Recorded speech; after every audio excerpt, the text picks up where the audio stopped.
To my channel. कैसे हो आप सब? आई होप आप सब ठीक होंगे, स्वस्थ होंगे, मस्त होंगे, अपने अपने रास्ते पर होंगे। तो फ्रेंड्स आज आ गई हूँ। मैंने आज चूल्हे पे ही सब्जी बनाई है क्योंकि जो गरम कलर था ना, तो मैंने सोचा क्यों ना आज मैं चूल्हे पे ही बनाऊँ। वैसे तो मैं 2-3 दिनों से चूल्हे पे ही बना रही थी, पर ना जो चूल्हे का टेस्ट आ रहा था ना सब्जी में, वो गजब था फ्रेंड्स, कुछ पूछो मत। क्या मज़े आ रहे थे ना सब्जी में, बहुत अच्छा लग रहा था। तो फ्रेंड्स यहाँ पे मैंने ना मसाला वगैरह भून लिया है और इसमें मैंने ऐड कर दी है गोभी फ्राई करके करी थी और आलू नहीं फ्राई किए थे इस बार। तो अब मसाले में मैंने ऐड कर दिया है, यहाँ पे डाल दिया नमक। यहाँ बन गई है मेरी चाय, जो कि मैं सब्जी बनाने से पहले ही चढ़ा गई थी। खदक भी आ गई है, तो मैं चाय ना मग्गे में करके रख के आई थी। फिर मैं आ गई थी रूम में ना क्या था कि बच्चे गए ना थे, सच में पूरा उथल पुथल कर गए थे। आज तो लड़ाई हो रही थी दोनों में, बहुत ज़्यादा हो रही थी लड़ाइयाँ कि वो उसको मार रहा है, वो उसको मार रहा है। फ्रेंड्स ये मेरे बच्चों में होता रहता है, सच में। अब कैसे हैंडल करती हूँ मैं समझ में नहीं आता है। कभी उसकी साइड लो तो उसके बुरे, अगर जानवी की साइड ली तो वो कहता आप भैया को ही प्यार करती हो, और जानवी की साइड ले लो तो आयुष कहता आप सिर्फ जानवी से ही प्यार करती हो। फ्रेंड्स मेरे सामने ऐसी सिचुएशन आ जाती है ना, मैं कुछ मतलब कह नहीं सकती, क्या करूँ मैं। मेरा दिमाग खाली नहीं हो जाता है, मैं क्या करूँ, मुझे कुछ नहीं समझ में आता है। कभी कभी इतना लड़ाई होती है ना इनमें, इनको कंट्रोल करना बड़ा मुश्किल हो जाता है। तो अब ना फाइनली ये शांत होके गए थे क्योंकि इनके पापा ने समझाया उसके बाद कि बहन भाई एक दूसरे से लड़ते नहीं हैं। तो उन्होंने बहुत समझाया, जब जाके ये बात मानी इन्होंने। फिर जब जानवी ने कहा था ठीक है हम नहीं करेंगे, पर इससे भी बोल दो ये मेरे से उल्टी सीधी ना बोला करें। अभी तो इतने छोटे छोटे हैं और जब बड़े होंगे तो कितना लड़ेंगे। मुझे तो यही सोच सोच के घबराहट होती है बहुत ज़्यादा, क्योंकि अभी से इनमें इतना कॉम्प्रोमाइज़ होता रहता है कि कुछ पूछो ही मत। तो यहाँ पे है ना मेरा बिस्तर वगैरह भी ठीक हो चुका था और यहाँ मैं मशीन में कपड़े डाल दूँगी। जब तक कि मैं सफाई वगैरह करूँगी तो ये कपड़े ना धुल जाएंगे। और आज ना मैं सोफा के कवर भी उतार लाई हूँ क्योंकि गंदे बहुत टाइम हो जाता है ना जब बिछाए हुए, मैं फिर उनको निकाल लेती हूँ। और आज कपड़े ज़्यादा थे, कल के तो मैंने हाथ से ही धो के डाल दिए थे, पर आज के तो बस ज़्यादा हैं, तो मैंने इसी में मशीन लगा दूँगी। जब तक ये मैं साफ़ सफाई करूँगी तब तक कपड़े धुल जाएंगे। तो यहाँ पे मैंने सारे कपड़े रख दिए थे इसमें, और इसमें ऐड करके सरफ वगैरह डाल दिया। और मैं उसे ना नंबर पे लगाई आई थी कि इतने टाइम बाद ये वॉश हो जाएंगे और धुल जाएंगे। फिर यहाँ आई थी तो सोफे पे भी बहुत धूल मिट्टी थी, तो मैंने सोचा क्यों ना इन्हें भी अच्छे से झाड़ लेती हूँ, उसी के बाद ही मतलब बिछाऊँगी। तो मैं यहाँ पे इनको झाड़ने लग गई थी क्योंकि ये है ना, ये डार्क कलर है इनमें, तो इनमें मिट्टी दिखाई देती है ना, तो इनको झाड़ के ही मैं ज़्यादातर हमेशा झाड़ कर ही बिछाती हूँ। और ज़्यादातर तो यही होता है कि फ्रेंड्स आपको पता ही है, जब बाहर का कमरा होता है ना तो धूल मिट्टी ना बहुत आती है, बहुत, चाहे आप कितनी भी सफाई कर लो फिर भी बहुत आती है। इस वजह से ना मेरी कोशिश यही रहती है कि मैं जितना हो सके उतना क्लीन करके रखूँ अपने रूम को और साफ़ करके रखूँ। जो डस्ट आती है ना उसके लिए ना कुछ तो, जब तो मतलब गर्मी में तो हम नहीं रोक पाते हैं क्योंकि गर्मी में हमें खिड़की वगैरह खुली चाहिए होती हैं, गर्मी लगती है, घुटन महसूस होती है रूम में। और जब सर्दियाँ होती है ना तो मैं क्या करती हूँ, सारी खिड़कियाँ को एक पूरा बंद कवर करके रख देती हूँ जिससे कि मिट्टी वगैरह रूम में कम आए। और आपको तो पता ही है इस बार हमने पेंट वगैरह नहीं कराया था और सफाई का भी वीडियो ज़्यादा शूट नहीं कर पाया क्योंकि उस टाइम मेरी हालत ज़्यादा ख़राब हो गई थी और मैं चली गई थी हॉस्पिटल। तो मैं यहाँ बोतल वगैरह चढ़ी थी उस टाइम दीपावली की सफाई के टाइम पे। दीपावली के भी ज़्यादा कुछ वीडियो खास नहीं बना पाया था, आपने देखा ही होगा। तो जैसा बनाया था वो मैंने बाद में फिर मैंने ऐड करके डाल दिया था। और क्या है ना कि जब मेरी हड्डियों में दिक्कत आ गई थी ना, कि मतलब जो जैसे हम लेडीज़ों का वाइट वाला पानी आता है ना, तो उस पानी की वजह से बहुत दिक्कत आ गई, मेरी हड्डियों में कमियां आ गई थी। तो फ्रेंड्स अगर आपको भी अगर ये आता हो तो फ्रेंड्स आप जल्द से जल्द डॉक्टर को दिखाएं, क्योंकि इसके वजह से ना बहुत कमियां बन जाती हैं, बाल झड़ना चालू हो जाते हैं, हाथ पैरों में दर्द होना चालू हो जाता है और शरीर में कमजोरी महसूस बहुत होती है। हम जरा सा काम करें तो थक जाते हैं। तो फ्रेंड्स, अगर आपको ये सब तकलीफ हो रही है तो आप अपने डॉक्टर से जाके मिलिए और उनसे बात करिए कि ऐसे ऐसे है। अब फ्रेंड्स, देसी दवाइयाँ भी चल रही हैं आजकल, डॉक्टरों की दवाइयों से कुछ नहीं होता है। मैंने तो देसी दवाइयाँ ही खाई थी, जो कि ये मेरे हस्बैंड लेके आए थे किसी मतलब बगल से ही। एक ठेल लगाते हैं भाई, अंकल से हैं, मतलब हमारे ससुर सामान ही लगते हैं, तो वो उन्होंने ही दवाई दी थी। फ्रेंड्स, बहुत ही बढ़िया दवाई है, पर उसे हम गर्मियों के टाइम खा सकते हैं, सर्दी के टाइम पे नहीं खाते, क्योंकि वो बहुत ठंड करती है इस वजह से। तो वो ठंडी दवाई होती है ना, तो देसी दवाई क्या होती है, ज़्यादा असर करती है, दवाइयों से हमारा खून जल जाता है। तो मैं आपको परचेस करूँगी कि आप देसी दवाई की ज़्यादातर दवाई लेना चाहें तो वैसी ले सकते हैं, और ट्रीटमेंट कराना है तो देसी दवाइयों का ही कराएं। इस जो परेशानी है इसमें तो आपको मैं यही कहूँगी कि इसी में कराओ। तो फ्रेंड्स, मैं ये कालीन मैंने अपने हाथ से ही बनाई थी, और ये मतलब इसके पापा ने मुझे एक गत्ते किसी के कालीन सी वो ला के दी थी। तो मैंने इसमें ना जो चादर थे मेरे पुराने, तो वो चादर मैंने इसमें अच्छे से सिलकर और ये एक कालीन बना लिया। घर के ही तरीके से बनाया था फ्रेंड्स, और आपको तो पता ही है कि ज़्यादा चीज़ मैं परचेस नहीं कर पाती हूँ। तो यहाँ पे मैंने ना अपने फेस पे भी फेस पैक लगा लिया था, और फिर मैंने सोचा क्यों ना नहीं यहाँ पे अपना काम भी करता जाऊँ और अपने फेस की केयर भी करती जाऊँ। तो आपको अगर ऐसे ही कर लिया करो फ्रेंड्स, हमें बहुत कम टाइम मिलता है, तो जो टाइम मिलता है तो हम काम भी करते रहेंगे आराम से, और क्या नाम है, फेस की केयर भी कर लेंगे, तो ये ज़्यादा आसान रहेगा। फिर यहाँ पे मेरी गैस भी क्लीन हो चुकी थी, क्योंकि आज मैंने इस पर सब्जी नहीं बनाई थी, तो सब्जी मैंने चूल्हे पे बनाई ना, तो ये साफ़ ही पड़ी रही है। सिर्फ मैंने तो थोड़ी बहुत रोटी बनाई थी, और मैंने मक्के की रोटी बनाई थी।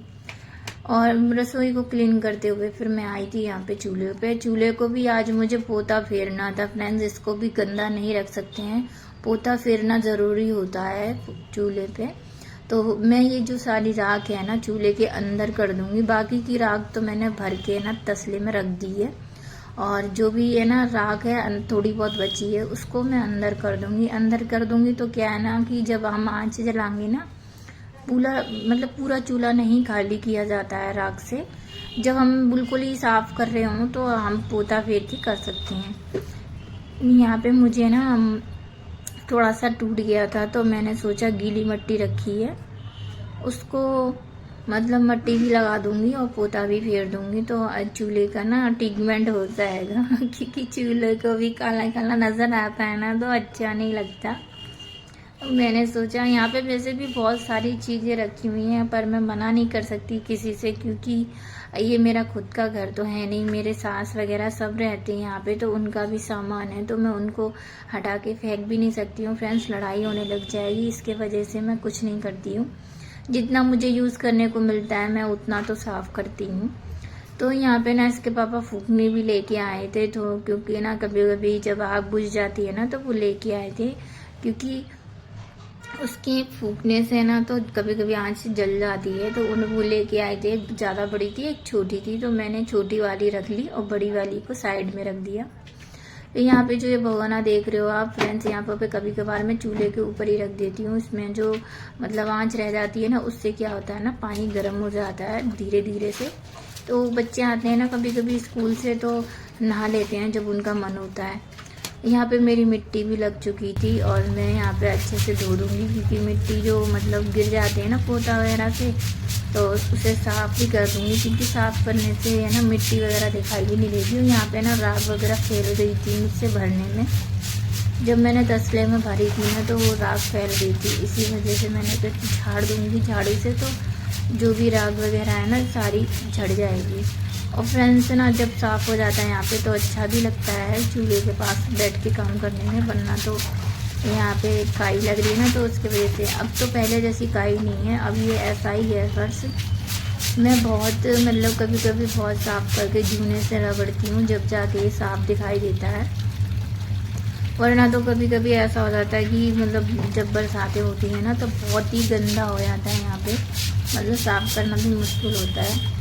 अभी तो हम इसको नहीं करवा पाएंगे, जब हमारे पास पैसे हो जाएंगे ना तो हम इसको करवाएंगे, क्योंकि यहाँ पे हमें बहुत काम पड़ता है और यहाँ बहुत गंदा लगता है अगर फर्श नहीं हो तो। इस वजह से यहाँ का काम भी जल्दी ही करवाएंगे जब पैसे जमा हो जाएंगे। तो अभी तो ना हाल फिलहाल में इतना गुंजाइश नहीं है फ्रेंड्स। एक ठेल में हम क्या क्या कर सकते हैं, बच्चों को पढ़ाएं, घर का खर्चा है। पहले तो एक टाइम पे क्या होता था ना कि मैं जो दूध लेती थी ना, आधी किलो दूध लेती थी ना, मेरे बच्चे दूध पीते थे ना हम, बस चाय पाने का मन करता था तो चाय वगैरह के लिए दूध ले लेते। कभी कभी ऐसा ही होता था। मैंने बहुत अपनी लाइफ को एडजस्ट किया है, बहुत कुछ ऐसा किया है जिससे कि मुझे बहुत तकलीफ़ें सहनी पड़ी हैं। तो फ्रेंड्स मैं चाहती हूँ बस आप मुझे भी सपोर्ट कीजिए, जिससे कि मेरी जो लाइफ है मैं वो से अपने बच्चों के लिए बेटर बना सकूं, क्योंकि जो मेरे पे बीती है मैं नहीं चाहती मेरे बच्चों पे भी बीते। उनको तो एक अच्छी लाइफ देना चाहती हूँ, जो कि वो मतलब एक अच्छी लाइफ जीने की इच्छा रखती हूँ कि वो हो जाए तो बड़ी ही है। क्योंकि एक सभी माँ बाप ये सोचते हैं हमारे बच्चों की अच्छी लाइफ हो और वो चाहें, मतलब मैं ना कभी कभी कपड़े भी नहीं ले पाती हूँ त्योहारों पे। मेरी तबीयत के ख़राब की वजह से उन्होंने जो बैंक में पैसे थे वो मशीन ले ली, और अब ना पैसे नहीं हैं इतने। तो अब ठेल में तो आपको पता ही है कि क्या बचता है, इतना कुछ खास नहीं बचता। बच्चों के ट्यूशन में है, स्कूल में, सब में चले जाते हैं तो कुछ नहीं होता इतना खास। तो यहाँ पे ना मैं यही चाहती हूँ आपसे, बस अपना आप मुझे सपोर्ट कीजिए। आप जितना सपोर्ट करेंगे उतना ही मेरे लिए अच्छा है। आपकी सपोर्ट से तो मैं वैसे भी आगे नहीं बढ़ सकती हूँ। अगर आप लोग सपोर्ट नहीं करेंगे तो मैं आगे नहीं बढ़ पाऊँगी। तो आपसे बस यही गुजारिश है कि ज़्यादा से ज़्यादा मुझे सपोर्ट कीजिए, मेरे चैनल को सब्सक्राइब कीजिए, लाइक कीजिए, कमेंट कीजिए। आपको कोई कमी है या मुझसे बात करनी है आपको, तो मुझे कमेंट करके ज़रूर बताइए कि क्या बात है। तो मैं यहाँ आ चुकी थी, मैंने वहाँ से फर्श साफ़ कर दिया था अच्छे से वॉश करके। फिर मैंने मशीन में से सारे कपड़े निकाले थे, क्योंकि कपड़े ना मैंने धोने के लिए तो रख दिए थे, फिर मैंने ड्राई के लिए भी उसमें छोड़ दिए थे, क्योंकि उसमें ना वो ऑटोमेटिक है तो फ्रेंड्स अपने आप ही धो के ड्राई कर देती है। और ड्राई करने के बाद ना मैं ऊपर ले आई थी सारे कपड़े, क्योंकि ऊपर धूप भी अच्छी थी। और यहाँ पे मम्मी ने ना अपना कंबल धो के डाला था। और मतलब जो यहाँ पे इस छत पे ना मतलब 2-3 तार हैं। हम एक घर में 2-3 फैमिली रहती हैं, तो ये 2-3 तार है ना, तो ये ना इस वाले साइड पे मेरे तार हैं, तो मैं यहाँ पे मैं डाल देती हूँ कपड़े। और इस साइड जो है ना आप कंबल देख रहे होंगे, वहाँ पे ना मम्मी और मेरी जेठानी का तार है, तो वो डाल लेते हैं। तो हम सभी के अलग अलग तार हैं, क्योंकि फ्रेंड्स ना एक दूसरे के पे जब डालते हैं ना तो मतलब जो नहीं सूखते हैं सर्दियों में कपड़े, तो ना इधर उधर सरका देते हैं। इस वजह से ना अलग अलग तार बांध लिए हम लोगों ने सबने। उससे क्या है कि हमारे कपड़े भी सूख जाएंगे अच्छे से और कोई दिक्कत नहीं होगी, कोई लड़ाई नहीं, कोई झगड़ा नहीं। तो यहाँ मैंने अपना स्वेटर भी डाल दिया था धो के, क्योंकि ये गंदा हो गया था। और जैसे बर्तन वगैरह धोते हैं ना हम स्लिप पे, तो कुछ ना कुछ छींट वगैरह लग ही जाती है, और उसके वजह से क्या होता है ना कि एक कपड़े हमारे गंदे हो जाते हैं। तो मैं भी वो जो रसोई में पहनते हैं ना काम वाम करते वक्त, मैं सोच रही थी उसको ही लेने के लिए, मैं भी उसको ले लूँगी। तो क्या है ना कि मेरे कपड़े इतने गंदे नहीं हो करेंगे। या फिर मैंने घर पे ही एक बनाया है, सर्दियों में ना कपड़े गीले हो जाते हैं बर्तन धोते के वक्त, तो मैं उसमें ना एक पन्नी लगा के मतलब बनाऊंगी। और टेम्परेरी जैसा ही है वैसा मुझे अभी ख़रीदना ना पड़े, क्योंकि मैं जैसे तैसे पैसों को एडजस्ट करती हूँ। मैं जितना हो सके यही देखती हूँ कि कम से कम पैसे खर्चा हुए, पैसे बचें तो बच्चों की ट्यूशन की फ़ीस वगैरह और वो निकल जाए। क्योंकि मैं नहीं चाहती कि मैं नहीं पढ़ पाई हूँ तो मेरे बच्चे भी ना पढ़ पाएँ। मैं कम खर्चा करके गुजारा कर लूँगी, पर अपने बच्चों को अच्छे स्कूल में पढ़ाना चाहती हूँ। बस वही मैं बस इतना ही कर रही हूँ कि वो अच्छे स्कूल में पढ़ें। और मेरी भी यही सपना है कि वो अच्छे स्कूल में पढ़ेंगे। जो मेरी लाइफ मिली है शादी में वो उसे ना मिले। तो फ्रेंड्स, अगर आपको वीडियो अच्छा लगता हो तो लाइक एंड सब्सक्राइब ज़रूर करें।